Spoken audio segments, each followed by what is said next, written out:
BJP ಪಕ್ಷದವರಿಗೆ ಸುಳ್ಳೆ ಮನೆದೇವರು ಮುಖ್ಯಮಂತ್ರಿ ಸಿದ್ದರಾಮಯ್ಯ ವ್ಯಂಗ್ಯ.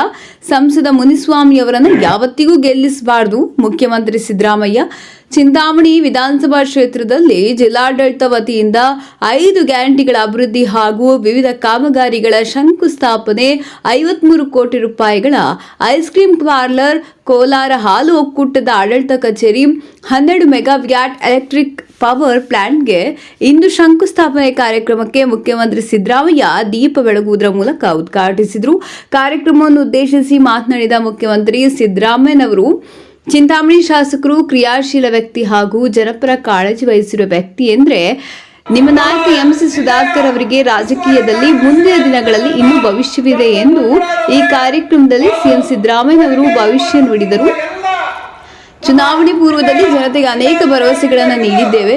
ಹಾಗೆ 5 ಗ್ಯಾರಂಟಿಗಳನ್ನು ಕೊಡ್ತೇವೆ ಎಂದು ಭರವಸೆ ನೀಡಿದ್ದೆವು. ಅದರಿಂದ ನುಡಿದಿದ್ದೇವೆ. ಕೇಂದ್ರ ಸರ್ಕಾರ ಬೆಲೆ ಏರಿಕೆಯಿಂದಾಗಿ ಬಡವರಿಗೆ ಕಷ್ಟ ಆಗಿದೆ. ಅದಕ್ಕೋಸ್ಕರ ಈ ನಾಡಿನ ಜನತೆಯ ಕೈಗೆ ಹಣ ಕೊಡಬೇಕೆಂದು ನಾನು ಮತ್ತು ಡಿ.ಕೆ. ಶಿವಕುಮಾರ್ ಅವರು ಯೋಚನೆ ಮಾಡಿ ಚುನಾವಣೆ ಮುಗಿದ ನಂತರ ಈ ಎಲ್ಲ ಗ್ಯಾರಂಟಿಗಳನ್ನು ಈಡೇರಿಸುತ್ತೇವೆಂದು ಹೇಳಿದ್ರಿ. ಹಾಗೆ ನಡೆದುಕೊಂಡಿದ್ದೀರಿ. ಈ ಗ್ಯಾರಂಟಿ ಜಾರಿ ಮಾಡಿದ ಮೇಲೆ ವಿರೋಧ ಪಕ್ಷದವರು ಹಾಗೂ ಬಿಜೆಪಿಯವರು ಸರ್ಕಾರದ ಖಜಾನೆ ಖಾಲಿ ಆಗುತ್ತೆ ಹಾಗೂ ಚುನಾವಣೆ ಆದ ನಂತರ ನಿಲ್ಲಿಸಿಬಿಡ್ತಾರೆ ಎಂದು ಅಪಪ್ರಚಾರ ಮಾಡಿದರು. ಈ ಬಿಜೆಪಿಯವರ ಮನೆ ದೇವರೇ ಸುಳ್ಳು. ಯಾಕೆಂದರೆ ನರೇಂದ್ರ ಮೋದಿಯವರೇ ಸುಳ್ಳು ಹೇಳ್ತಾರೆ. 2014ರಲ್ಲಿ ವಿದೇಶದಲ್ಲಿರುವ ಕಪ್ಪು ಹಣವನ್ನು ತಂದು ಪ್ರತಿ ಕುಟುಂಬಕ್ಕೆ 15 ಲಕ್ಷ ನೀಡುತ್ತೇವೆಂದು ಹೇಳಿದರು. ಆದರೆ ಇತ್ತೀಚೆಗೆ ದೇವೇಗೌಡರು ಬಿಜೆಪಿಯವರ ಜೊತೆಗೆ ಸೇರ್ಕೊಂಡಿದ್ದಾರೆ. ಯಾವುದೇ ಕಾರಣಕ್ಕೂ ಬಿಜೆಪಿ ಜೊತೆ ಹೊಂದಾಣಿಕೆ ಮಾಡಿಕೊಳ್ಳಲ್ಲ. ನರೇಂದ್ರ ಮೋದಿ ಅವರು ಏನಾದರೂ ಪ್ರಧಾನಮಂತ್ರಿ ಆದರೆ ದೇಶ ಬಿಟ್ಟು ಹೋಗ್ತೇನೆ ಎಂದು ಹೇಳಿದರು ಎಂದು ವ್ಯಂಗ್ಯವಾಡಿದರು. ಚಿಂತಾಮಣಿಯಲ್ಲಿ 430 ಕೋಟಿ ರೂಪಾಯಿಗಳ ಶಂಕುಸ್ಥಾಪನೆ. ಇದು ಕಾಂಗ್ರೆಸ್ ಸರ್ಕಾರದಿಂದ ಸುಧಾಕರ್ ಅವರಿಂದ ಅಭಿವೃದ್ಧಿ ಆಗ್ತಿದೆ. ಆದರೆ ಕೇಂದ್ರ ಸರ್ಕಾರ 7 ಕೋಟಿ ಕನ್ನಡಿಗರಿಗೆ ಡೀಸೆಲ್, ಪೆಟ್ರೋಲ್, ಗ್ಯಾಸ್ ಬೆಲೆಗಳು ಏರಿಸಿದೆ. ಕೇಂದ್ರ ಸರ್ಕಾರದ ಅನ್ಯಾಯವನ್ನು ಸಮರ್ಥನೆ ಮಾಡಿಕೊಳ್ಳುವ ಸಂಸದರು ಯಾವತ್ತಿಗೂ ಗೆಲ್ಲಬಾರದು ಹಾಗೂ ನಿಮ್ಮ ಲೋಕಸಭಾ ಕ್ಷೇತ್ರದ ಸಂಸದ ಮುನಿಸ್ವಾಮಿಯನ್ನ ಯಾವತ್ತಿಗೂ ಗೆಲ್ಲಿಸಬಾರದು ಎಂದು ಸಿಎಂ ಸಿದ್ದರಾಮಯ್ಯನವರು ತಿಳಿಸಿದರು.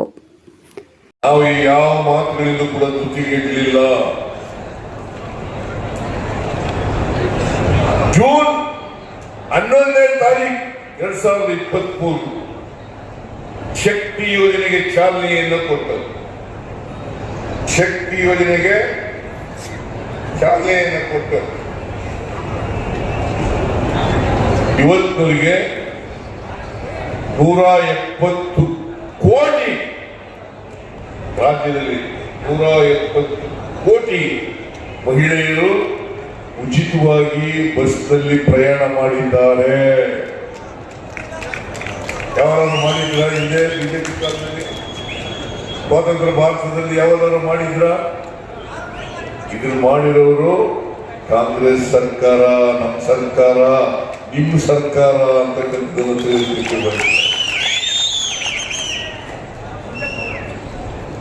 ಅನ್ನಭಾಗ್ಯ ಯೋಜನೆ ನಾನು ಮುಖ್ಯಮಂತ್ರಿ ಆಗಿರುವಾಗ ಹಿಂದೆ 2013ರಿಂದ 2018ರವರೆಗೆ 7 ಕೆಜಿ ಅಕ್ಕಿಯನ್ನು ಕೊಡ್ತಾ ಇದ್ದೆ. 7 ಕೆಜಿ ಅಕ್ಕಿಯನ್ನು ಕೊಡ್ತಾ ಇದ್ದೆ. ಈ ಬಿಜೆಪಿ ಅಧಿಕಾರಕ್ಕೆ ಬಂದ ಮೇಲೆ ಯಡಿಯೂರಪ್ಪನವರು, ಬಸವರಾಜ ಬೊಮ್ಮಾಯಿ ಅವರು 7 ಕೆಜಿಯಿಂದ 5 ಕೆಜಿಗೆ ಇಳಿಸಿದ್ರು. 5 ಕೆಜಿಗೆ ಇಳಿಸಿದ್ರು. ನಾವು ಚುನಾವಣಾ ಸಂದರ್ಭದಲ್ಲಿ ಹೇಳಿದ್ರು, ಇವರು 7ರಿಂದ 5 ಕೆಜಿ ಗಳಿಸಿದ್ದಾರೆ. ನಾವು ಅಧಿಕಾರಕ್ಕೆ ಬಂದ ಮೇಲೆ 5 ಕೆಜಿ ಜೊತೆಗೆ ಇನ್ನೂ 5 ಕೆಜಿ ಅಕ್ಕಿಯನ್ನು ಕೊಡ್ತೇವೆ ಹೇಳಿದ್ದು. ಅದರಂತೆ ನಾವು ಕೇಂದ್ರ ಸರ್ಕಾರದಿಂದ ಅಕ್ಕಿ ಕೇಳಿದ್ರು. ಪುಕ್ಕಟೆ ಕೇಳಿರಲಿಲ್ಲ. 1 ಕೆಜಿಗೆ 34 ರೂಪಾಯಿ ಕೊಡ್ತೀವಿ, ಅಕ್ಕಿ ಕೊಡಿ, ಬಡವರಿಗೆ ಅಕ್ಕಿ ಕೊಡಬೇಕು, ನಾವು ಮಾತು ಕೊಟ್ಟಿದ್ದೀವಿ ಅಂತ ಹೇಳಿದ್ರು. ಆದರೆ ಬಿಜೆಪಿ ಕೇಂದ್ರದ ಸರ್ಕಾರ ಅಕ್ಕಿ ಕೊಡ್ಲಿಲ್ಲ. ಅದಕ್ಕೋಸ್ಕರ ನಾವು ಅಕ್ಕಿ ಸಿಕ್ಕಿಲ್ವಲ್ಲ ಅಂತೇಳಿ ಪ್ರತಿಯೊಬ್ಬರಿಗೆ 5 ಕೆಜಿ ಅಕ್ಕಿ ಬದಲಾಗಿ 170 ರೂಪಾಯಿ ಕೊಡ್ತಾ ಇದ್ದೀವಿ. ಇಲ್ಲ ಕೊಡ್ತಾ ಇದೀವ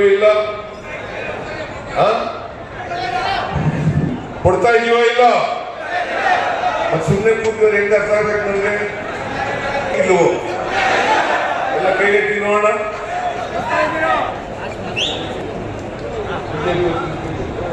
ಐದು ಕೆಜಿ ಅಕ್ಕಿಯನ್ನ ಕೊಡ್ತಾ ಇದ್ದೀವಿ. ಯಾಕಪ್ಪ ಅಂತಂದ್ರೆ ಯಾರು ಹಸಿದು ಮಲಗಬಾರ್ದು, 3 ಹೊತ್ತು ಊಟ ಮಾಡಲೇಬೇಕು.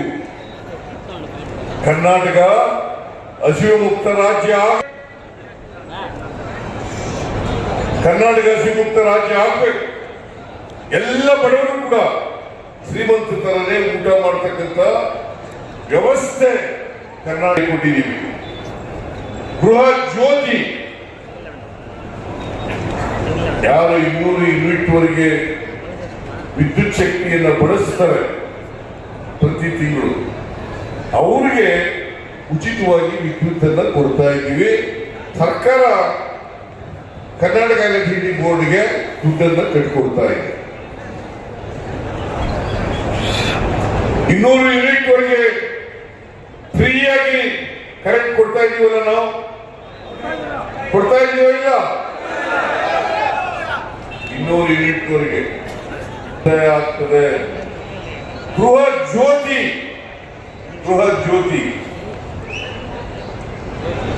ಪ್ರತಿ ಕುಟುಂಬದ ಯಜಮಾನಿಗೆ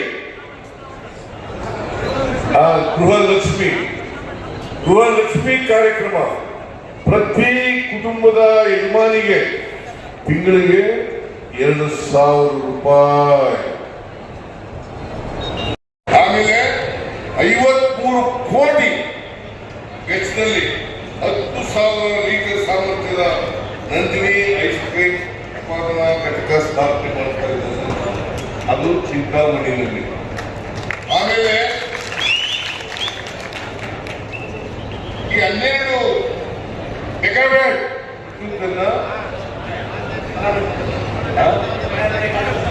ಬಂಗಾರಪೇಟೆ ವಿಧಾನಸಭಾ ಕ್ಷೇತ್ರದಲ್ಲಿ ಮಾಡ್ತಾ ಇದ್ದಾರೆ.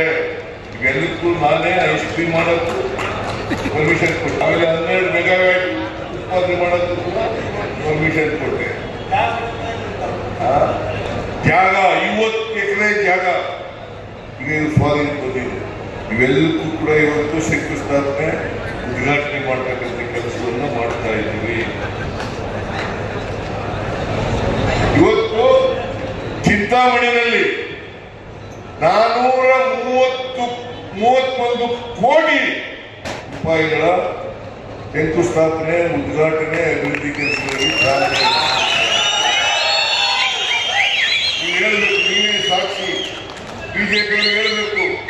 ಚಿಂತಾಮಣಿ ತಾಲೂಕಿನಲ್ಲಿ, ಒಂದೇ ತಾಲೂಕಿನಲ್ಲಿ 431 ಕೋಟಿ. ನೀವು ಸಾಕ್ಷಿ ಅಲ್ವಾ? ಇದು ಯಾರಿಂದ ಆಗಿರೋದು? ಕಾಂಗ್ರೆಸ್ ಸರ್ಕಾರ, ಸುಧಾಕರಿಂದ, ನಮ್ಮ ಸರ್ಕಾರದಿಂದ.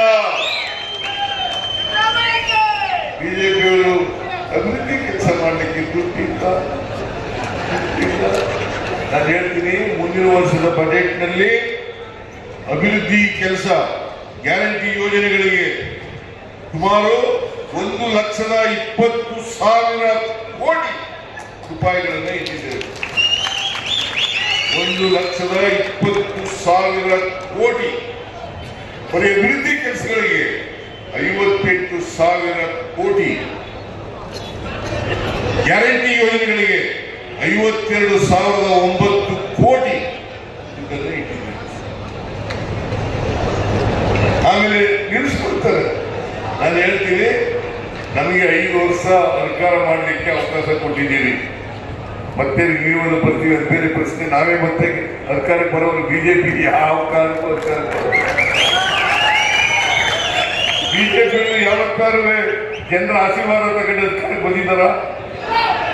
2008 ಇರ್ಬೋದು, 2019 ಇರ್ಬೋದು, ಅಲ್ಲ 18 ಇರ್ಬೋದು. ಆಪರೇಷನ್ ಆಪರೇಷನ್ ಕಮಲ MLA ಕೊಂಡ್ಕೊಂಡು ಈಗಲೂ ಕೂಡ 50 ಕೋಟಿ ಕೊಡ್ತೀವಿ ಸಿದ್ದರಾಮಯ್ಯ ಸರ್ಕಾರ ಉಳಿಸಿ ಯಾಕಂತಂದ್ರೆ ಸಿದ್ದರಾಮಯ್ಯ ಇದ್ರೆ ಬಿಜೆಪಿಗೆ ನಡುಕಸುವಾಗುತ್ತದೆ. ಎಲ್ಲರೂ ಟೀಕೆ ಮಾಡ್ತಾರೆ. ಅವ್ರು ಕೇಂದ್ರ ಸರ್ಕಾರ ಟೀಕೆ ಮಾಡ್ತೀನಿ, ಇಲ್ಲಿಂದ ಬಿಜೆಪಿ ಅವರಿಗೆ ಟೀಕೆ ಮಾಡ್ತೀನಿ. ಅವರು ಕರ್ನಾಟಕಕ್ಕೆ ಅನ್ಯಾಯ ಮಾಡಿದ್ರು. ನಾವು ಪ್ರತಿ ವರ್ಷ ಈ ವರ್ಷ 23-24 4,30,000 ಕೋಟಿ ತೆರಿಗೆ ವಸೂಲು ಮಾಡ್ತಾರೆ. 4,30,000 ಕೋಟಿ ನಮ್ಮ ತೆರಿಗೆ ನಾವು ಕೊಡೋದು. ಅವರು ನಮಗೆ ಕೊಡೋದು ಹೆಂಗಪ್ಪ ಅಂತಂದ್ರೆ 50,257 ಕೋಟಿ. ನಾವು 100 ರೂಪಾಯಿ ತೆರಿಗೆ ಕಲೆಕ್ಟ್ ಮಾಡಿಕೊಟ್ರೆ ಉದಾಹರಣೆಗೆ ಬರೀ 13 ರೂಪಾಯಿ ಮಾತ್ರ ವಾಪಸ್. ಇದು ನ್ಯಾಯನ ಅನ್ಯಾಯನ? ಅನ್ಯಾಯ ಆದ್ರೆ ಏನ್ ಮಾಡ್ಬೇಕು? ಇವ್ರಿಗೆ ಬುದ್ಧಿ ಕಲಿಸ್ಬೇಕ ಬೇಡ?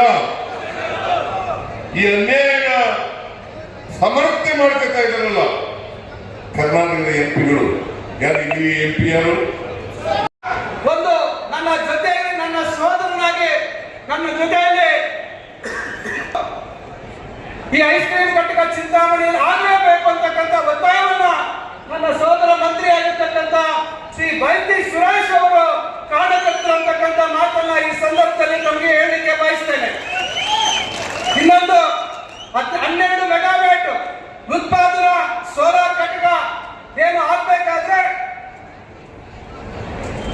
KMF ನ ಅಧ್ಯಕ್ಷರಾಗಿರ್ತಕ್ಕಂಥ ನನ್ನ ಆತ್ಮೀಯ ಗೆಳೆಯರಾಗಿರ್ತಕ್ಕಂಥ ಭೀಮಾ ನಾಯ್ಕ ಅವರು ಮತ್ತು MD ಅವರಾಗಿರ್ತಕ್ಕಂಥ ಜಗದೀಶ್ ಅವರನ್ನು ಕರೆಸಿ ಕೋಲಾರ್ನಲ್ಲಿ ಇದು ಆಗಲೇಬೇಕು ಅಂತಕ್ಕಂಥ ಮಾತನ್ನ ಹೇಳಿ ಇವತ್ತು SN ನಾರಾಯಣ ಸ್ವಾಮಿ ಅವರು ಬಂಗಾರಪೇಟೆ ಶಾಸಕರು ಅವರ ಒಂದು ಕ್ಷೇತ್ರದಲ್ಲಿ ಒಂದು 70 ಕೋಟಿಗಳ ವೆಚ್ಚದಲ್ಲಿ ಇವತ್ತು ಈ ಸೋಲಾರ್ ಉತ್ಪಾದನಾ ಕೇಂದ್ರ ಪ್ರಾರಂಭ ಆಗ್ತಾ ಇದೆ.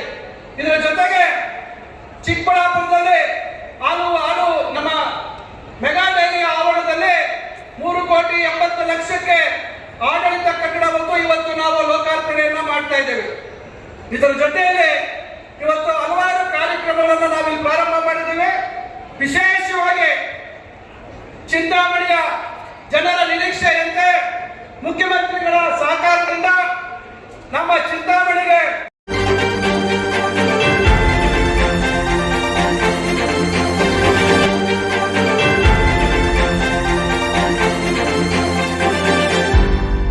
ನೀವು ನಮ್ಮ ಚಾನಲ್ಗೆ ಸಬ್ಸ್ಕ್ರೈಬ್ ಆಗಿಲ್ಲ ಅಂದ್ರೆ ಈಗಲೇ ಸಬ್ಸ್ಕ್ರೈಬ್ ಆಗಿ ಪಕ್ಕದಲ್ಲೇ ಇರುವ ಬೆಲ್ ಐಕಾನ್ ಕ್ಲಿಕ್ ಮಾಡಿ. ಮತ್ತಷ್ಟು ಅಪ್ಡೇಟ್ಗಳಿಗಾಗಿ ಫೇಸ್ಬುಕ್, ಇನ್ಸ್ಟಾಗ್ರಾಮ್, ಟ್ವಿಟರ್ನಲ್ಲಿ ಫಾಲೋ ಆಗಿ.